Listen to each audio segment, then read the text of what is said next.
सो अभी जो हमने आपका यूलर रेसिप्रोकल रूल देखा और उसके बाद मैंने आपको बताया टोटल डिफरेंशियल, दोनों को रिलेट करके हमने एक प्रूफ किया था कि आपका प्रेशर जो होगा वो स्टेट फंक्शन होगा या नहीं। तो उस टाइप के क्वेश्चन भी आपसे एग्जाम में आ जाते हैं, थ्योरेटिकल एग्जाम अगर होता है तो उसमें। बट ये जो दो क्वेश्चन है, ये दोनों क्वेश्चन अभी हम सॉल्व करने वाले हैं। किसके लिए? To verify state function. State function को वेरीफाई करने के लिए हम इन दोनों क्वेश्चन करने वालों में कि z जो है फंक्शन है इन दोनों क्वेश्चन में x और y का, तो हमें वेरीफाई करना है कि z हमारा स्टेट फंक्शन है या नहीं। तो आपको पता है कि स्टेट फंक्शन वेरीफाई करने के लिए आपको क्या करना है? यूलर रेसिप्रोकल रूल का यूज़ करना है। अब कैसे उसका यूज़ करना है वो हम देख लेते हैं। ये इस टाइप के क्वेश्चंस आपके प्रीवियस ईयर में नेट एग्जाम में आया हुआ क्वेश्चन है। तो सबसे पहले आंसर नंबर 1 फर्स्ट क्वेश्चन की बात करते हैं।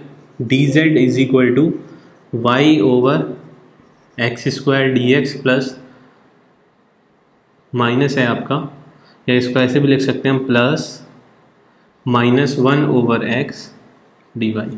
इसको किससे कंपेयर करना है? D z is equal to m d x plus n d y के साथ कंपेयर करना है। तो m की वैल्यू क्या होने वाली है? y ओवर एक्स स्क्वायर, और n की वैल्यू क्या होने वाली है? Minus 1 over x। ठीक है। बट आपको अगर आप ऐसे कंपेयर कर रहे हो कि हम d z is equal to m d x n d y के साथ कंपेयर कर रहे हैं, तो आपको पता होना चाहिए कि m की वैल्यू क्या होगी यहाँ पे? Del z over del x at constant y। n की वैल्यू क्या होगी आपकी? Del z over del y at constant x। Comparison हो गया हमारा। अब हमने जो मॉडिफाई ERR लिखा था, यूलर रेसिप्रोकल रूल, वो क्या था मेरे पास? Delta m over delta y at constant x is equal to delta n over delta x at constant y। ठीक है, ये वाली टर्म क्लियर है। ये क्या था हमारा? Euler reciprocal rule. अगर आपको ये टर्म याद नहीं रखनी है तो हम स्टार्टिंग से जा सकते हैं अपने पूरे प्रोसेस पे। Delta z over delta x at constant y और टोटल का differential at constant x is equal to del over del x delta z over delta y at constant x और complete differentiation at constant y। ठीक है, ऐसे भी कर सकते हैं हम, जहाँ पे हमारा del z over del y क्या है? Del n over del x लिख सकता हूँ मैं इसको एट कॉन्स्टेंट y। ये क्या हो जाएगा आपका? Del m over del y at constant x। ठीक, तो हम पूरे स्टार्टिंग से भी प्रोसेस को पूरा डिफाइन करके लिख सकते हैं, और अगर आपको ये टर्म याद रहती है तो आप इसका डायरेक्ट भी यूज़ कर सकते हैं। ठीक है, मैंने डायरेक्ट लिखा है del m over del y at constant x is equal to del n over del x at constant y। ठीक, आपको क्या करना है? बस m और n की वैल्यू पुट करके देखना है कि हमारा LHS RHS के इक्वल है या नहीं। तो सबसे पहले ले लेते हैं अपना left hand side. Left hand side क्या है हमारा? Del m over del y at constant x। m की वैल्यू क्या है हमारे पास? y over x square. जब हम बात करें एट कॉन्स्टेंट x तो x हमारा कॉमन हो जाएगा, बिकॉज x क्या है? कॉन्स्टेंट है। वेरिएबल क्या है आपका? ओनली y, और y क्या होगा? Del y over del y। आपको पता है इसकी वैल्यू क्या होती है हमारे पास? 1। तो LHS क्या आ गया आपके पास? 1 ओवर एक्स स्क्वायर।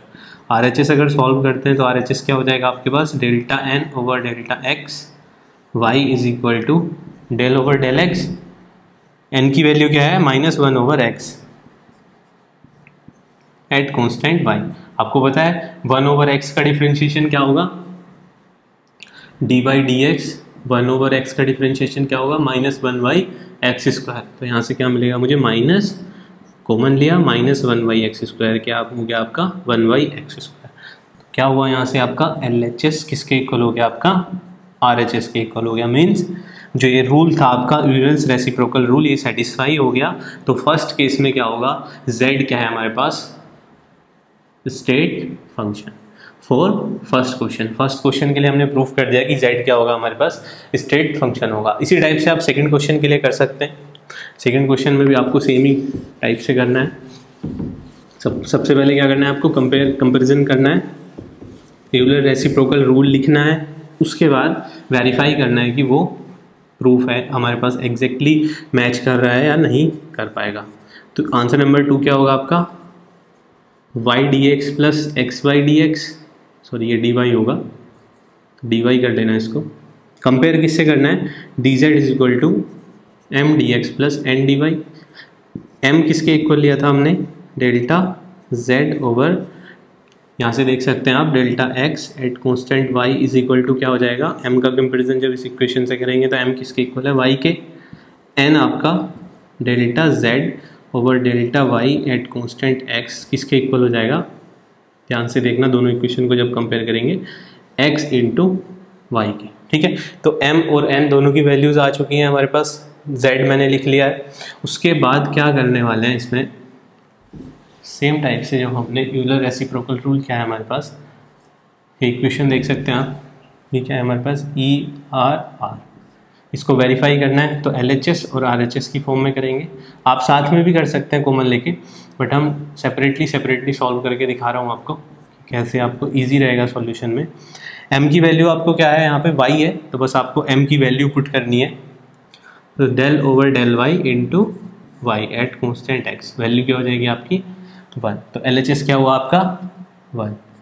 इसी टाइप से हम राइट हैंड साइड सॉल्व करेंगे, delta n over delta x at constant y, क्या वैल्यू है n की, x इंटू वाई, तो y आपका कॉन्स्टेंट है, y हम कॉमन ले सकते हैं, उसकी वैल्यू क्या मिलेगी हमें।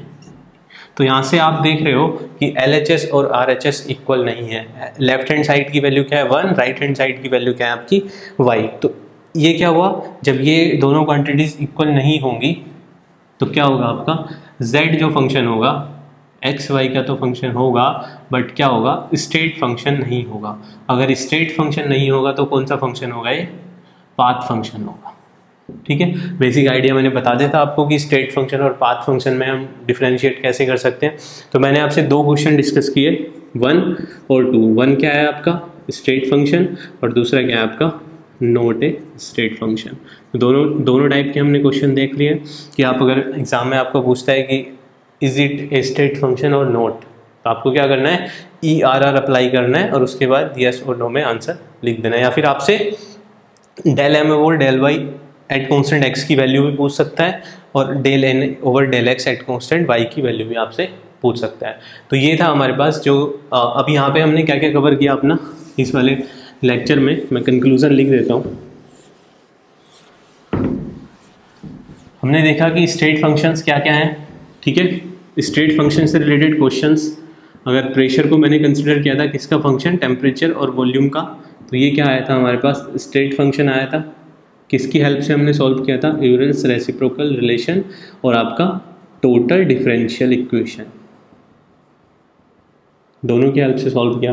कुछ हमने इस टाइप के क्वेश्चन भी किए, x d x plus x y d y. इसमें हमने कंपेरिजन किसका किया, पहले इसका टोटल डिफरेंशियल इक्वेशन से कंपेरिजन किया, उसके बाद हमने फर्दर इसमें m और n की वैल्यूज़ को कैलकुलेट किया, फिर इक्वल कराया del m over del y x is equal to del n over del x y, इस टाइप से। तो अगर ये ERR यूलर रेसिप्रोकल रूल को फॉलो कर रहा है तो स्टेट फंक्शन है, अदरवाइज स्टेट फंक्शन नहीं है। तो ये था आपका कंप्लीट लेक्चर 2 जिसमें हमने सभी आपके पैरामीटर्स पे डिस्कस किया और नॉर्मली हमने कैलकुलेट किया स्टेट फंक्शन के बारे में। स्टेट फंक्शन में हम डिटेल में पढ़ेंगे आने वाले नेक्स्ट लेक्चर्स में, जैसे जैसे हम फर्स्ट लॉ की बात करेंगे तो वहाँ स्टेट फंक्शंस और अच्छे से हम डीपली पढ़ेंगे। बट अभी आपको थोड़ा सा बेसिक आइडिया लग गया होगा कि स्टेट फंक्शन और पाथ फंक्शन में डिफरेंस क्या होता है। सो थर्मोडायनेमिक्स में आपको मैंने अभी बेसिक पार्ट इंट्रोड्यूस किया। उसके बाद क्या है कि इसमें अगर आपको कुछ कर्व प्लॉट करने हैं तो आप कर्व कैसे प्लॉट कर सकते हो। तो कर्व प्लॉट करने के लिए क्या करना पड़ेगा, हमें एक स्ट्रेट लाइन इक्वेशन का पता होना चाहिए। बेसिकली मैं आपको वो कर्व बता रहा हूँ जो कि यहाँ पे यूज़ होने वाले हैं अभी हमारे पास। तो जो यहाँ यूज़ होगा वो स्ट्रेट लाइन इक्वेशन का यूज़ होने वाला है। स्ट्रेट लाइन के लिए जो इक्वेशन होती है हमारे पास y is equal to mx plus c, इसी से रिलेटेड हमारे पास अभी ग्राफ्स आने वाले हैं जिसको हम प्लॉट करेंगे। मेजर जो कंसर्न है वो है स्लोप को लेके। ज़्यादा जो प्रॉब्लम क्रिएट होती है वो स्लोप के साथ क्रिएट होती है कि आपको स्लोप किस केस में स्लोप आपकी ज़्यादा स्टीपर है, किस केस में स्लोप आपकी नॉर्मल है। तो उसके लिए मैं आपको 2 एग्जाम्पल दूंगा। सबसे पहले तो y is equal to mx plus c का प्लॉट आपको पता होना चाहिए कि y वर्सेस x में कैसा प्लॉट होगा, उसकी स्लोप क्या होगी। तो ये होगा आपका इस टाइप से, स्लोप क्या होगी आपकी m, और ये जो टर्म होगी y एक्सिस पे ये है हमारा इंटरसेप्ट। जो कि किसके इक्वल होगा, आपका c के। अगर इसी में हम बात करें तो y is equal to minus m x plus c, ये भी हमारा केस जनरेट हो सकता है कि स्लोप हमारी नेगेटिव में हो, तो फिर हमारा ग्राफ कैसा होगा, तो उसके लिए आपको y is equal to minus m x plus c वाला ग्राफ हमारा ये है कि स्लोप क्या होगी आपकी डाउनवर्ड डायरेक्शन में। ये किसके लिए है curve, y is equal to c minus m x, तो इसके केस में स्लोप क्या है हमारी m, और ये क्या होगा पार्ट हमारा इंटरसेप्ट।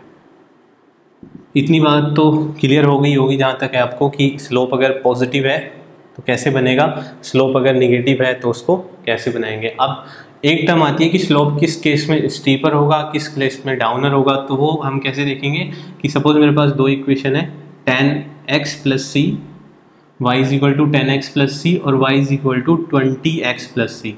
ठीक है, मैंने जनरल दो केस कंसिडर किए हैं, तो y वर्सेस x में अगर मैं प्लॉट करूँगा तो आपको पता है कि पॉजिटिव स्लोप है तो कर्व कैसा जाएगा, इस टाइप से जाएगा। अब एक केस में स्लोप 10 है, एक केस में स्लोप 20 है, इंटरसेप्ट से हमें इफेक्ट नहीं पड़ेगा, इंटरसेप्ट हम इजीली डिसाइड कर सकते हैं, बट मैं बात कर रहा हूँ अभी स्लोप की। और इस केस में दोनों में इंटरसेप्ट क्या है, सेम अगर कंसिडर करें तो स्लोप क्या होगी, अब इंटरसेप्ट सेम है तो एक ही पॉइंट से स्टार्ट होंगी दोनों, दो मैंने बताई। अब आप बता सकते हो कि इसमें tan x प्लस सी वाली इक्वेशन की स्लोप कौन सी है और 20x प्लस सी वाली इक्वेशन की स्लोप कौन सी है। तो जो स्लोप ज़्यादा स्टीपर होगी, मीन्स जो ज़्यादा शार्प होगी, वो स्लोप क्या होगी 20x प्लस सी, और जो स्लोप थोड़ी सी डाउन होगी वो क्या होगी हमारी tan x प्लस सी वाली इक्वेशन की। ठीक है, तो इसके लिए स्लोप क्या है आपकी 10 और इसके लिए स्लोप क्या है हमारी 20। इसी टाइप से हम नेगेटिव वाली इक्वेशन में भी ड्रॉ कर सकते हैं कि c माइनस टेन एक्स और y is equal to c minus 20x। तो इसके केस में क्या हो जाएगा, 20x वाली स्लोप ये होगी, 10x वाली स्लोप ये होगी। ये क्या है आपकी ज़्यादा शार्प स्लोप है, तो शार्प स्लोप है तो इसकी क्या वैल्यू हो जाएगी 20, और ये आपकी लेस शार्प है तो इसकी वैल्यू क्या हो जाएगी आपके पास 10। ठीक है, तो ऐसे हम फाइंड आउट कर सकते हैं स्लोप की वैल्यू कि आपको अगर स्लोप बतानी है किसी ग्राफ में तो नॉर्मली आप सिंगल ग्राफ हम प्लॉट कर सकते हैं, बट जब कंपैरिजन आता है कि कौन सी स्लोप ज़्यादा शार्पर होगी दूसरे वाली से, तो उसके केस में क्या करना है आपको, जो स्टीप स्लोप है आप ऐसे बोल सकते हो, सिंपली देख के पता चल रहा है दोनों को कि कौन सी शार्प स्लोप है। जब शार्प स्लोप है तो उसके लिए वैल्यू ज़्यादा होगी। अब कन्फ्यूजन आता है सेम के निगेटिव पार्ट में कि आपको लगता है कि -20 क्या है -10 से स्मॉलर है, बट इसके केस में ऐसा नहीं होता, बिकॉज स्लोप पे के आगे जो ये नेगेटिव और पॉजिटिव साइन है, इनकी हेल्प से आप सिर्फ ये बता सकते हो कि आपका स्लोप पॉजिटिव डायरेक्शन में मूव करेगा या स्लोप आपका नेगेटिव डायरेक्शन में मूव करेगा। मीन्स y की वैल्यू जब आप इंक्रीज करोगे तो x की वैल्यू जब आप इंक्रीज करोगे 0 से सपोज 10 तक, तो y आपका इंक्रीजिंग होगा या y आपका डिक्रीजिंग होगा। अगर हम फर्स्ट केस की बात करें तो फर्स्ट केस में क्या होगा, जैसे आप x की वैल्यू को इंक्रीज करोगे तो y आपका इंक्रीजिंग है, बिकॉज स्लोप क्या है पॉजिटिव में। अगर सेकेंड केस की बात करें तो जैसे जैसे x की वैल्यू इंक्रीज हो रही है तो y क्या है आपका डिक्रीजिंग है। तो इस टाइप से दोनों में कंपेयर करना है, वैल्यू को लेके कंपेयर नहीं करना है, बिकॉज प्लस और माइनस साइन दोनों क्या डिसाइड कर रहे हैं, डिक्रीजिंग और इंक्रीजिंग को। तो इसके केस में भी ज़्यादा शार्पर स्लोप कौन सी है, ये वाली, और ये किसके लिए होगी आपका 20 वाली वैल्यू के करस्पॉन्डिंग ये स्लोप होगी और 10 वाली वैल्यू के करस्पॉन्डिंग ये स्लोप होगी। ये आपका थोड़ा सा इंपॉर्टेंट कंसेप्ट था। जब हम अपने एडियाबैटिक प्रोसेस पढ़ेंगे तो एडियाबैटिक प्रोसेस में इस टर्म का मैं यूज़ करने वाला हूँ, इसलिए मैंने आपको ये यहाँ पे बताया है कि स्लोप को आपको फोकस करना है सिर्फ किस पे, उसके मैग्नीट्यूड पे, ना कि उसके साइन पे। साइन डिसाइड करता है डिक्रीजिंग और इंक्रीजिंग।